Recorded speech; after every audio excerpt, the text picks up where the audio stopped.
अब हम करेंगे क्वेश्चन 4। वैल्यू आपको गिवन है p²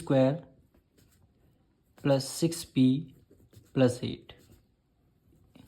आपको मिडल टर्म को स्प्लिट करना है, यानी इसके फैक्टर्स निकालने होंगे। मिडल टर्म को स्प्लिट करना है तो सबसे पहले आप क्या करेंगे, फर्स्ट टर्म और लास्ट टर्म की करेंगे मल्टीप्लाई। यानी फर्स्ट टर्म और लास्ट टर्म की जब आप मल्टीप्लाई करें 8 के मल्टीप्लाई 8p² करेंगे तो आंसर क्या आएगा, 8p² आ जाएगा। अब 8 के आपको निकालने फैक्टर्स, तो 2 से डिविजल करेंगे, 2 4 जा 8 हो जाएगा, फिर 2 से करेंगे 2 2 जा 4 हो जाएगा, फिर 2 से करेंगे 2 1 जा 2 हो जाएगा। ये आपके फैक्टर्स निकल आ गए। अब हमें ऐसे इन्हीं फैक्टर्स में से ऐसे कोई दो नंबर लेने हैं जिनको प्लस करने पर क्या आना चाहिए, आपका 6p आना चाहिए। प्लस करने पर 6p आना चाहिए। और इन्हीं दोनों फैक्टर्स को मल्टीप्लाई करने पर क्या आना चाहिए, 8p² आना चाहिए। यानी 8p² आपको ये दो आने चाहिए। मतलब इन्हीं में से कोई फैक्टर्स हमें लेने हैं। तो फैक्टर्स आप देखिए, सबसे पहले यहाँ पे 2 है, फिर यहाँ 2 की मल्टीप्लाई 2 से करेंगे तो आंसर क्या आएगा, 4 आएगा। यानी यहाँ पे हल रखेंगे हम 2 और यहाँ पे क्या हो गया हमारा 4। 4 प्लस 2 कितना हो गया, 6 हो गया। अब यहाँ पे देखिए 2 रखा, यहाँ पे 4 रखा, 4 2 जा क्या हो गया, 8 हो गया।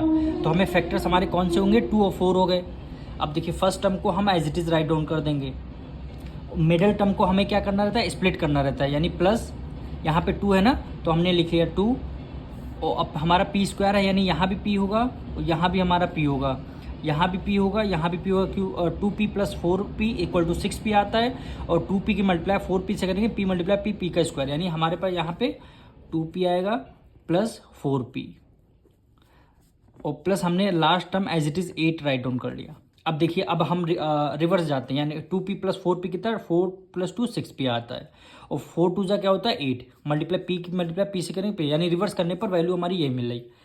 अब हमें क्या करना है, फर्स्ट 2 टर्म से कॉमन लेना है, देन लास्ट 2 टर्म से हमें क्या लेना, कॉमन लेना। तो हमने क्या किया, बाहर p को कॉमन ले लिया। अब यहाँ p² था, हमने 1 कॉमन ले लिया, बचेगा यहाँ पे 1p, प्लस है प्लस का साइन लगा दिया। यहाँ पे 2p है, तो हमने क्या किया, p को अगर कॉमन ले लिया तो यहाँ पे कॉन्स्टेंट टर्म क्या बचा, p बचा केवल, p के दिया, ब्रैकेट क्लोज कर दिया।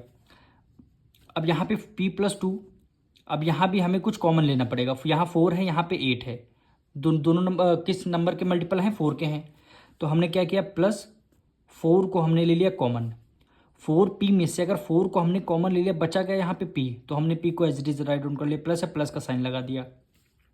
अब 4 की टेबल में देखना 8 कितने टाइम्स में था, यानी 2 टाइम्स में, तो हमने यहाँ पे रख दिया 2। अब देखिए हमारे दोनों ब्रैकेट क्या हो गए, सेम हो गए। तो ब्रैकेट जब सेम दो हो गए तो 1 टाइम हम ब्रैकेट लिख लेंगे, यानी p प्लस 2 को 1 टाइम लिख लेंगे।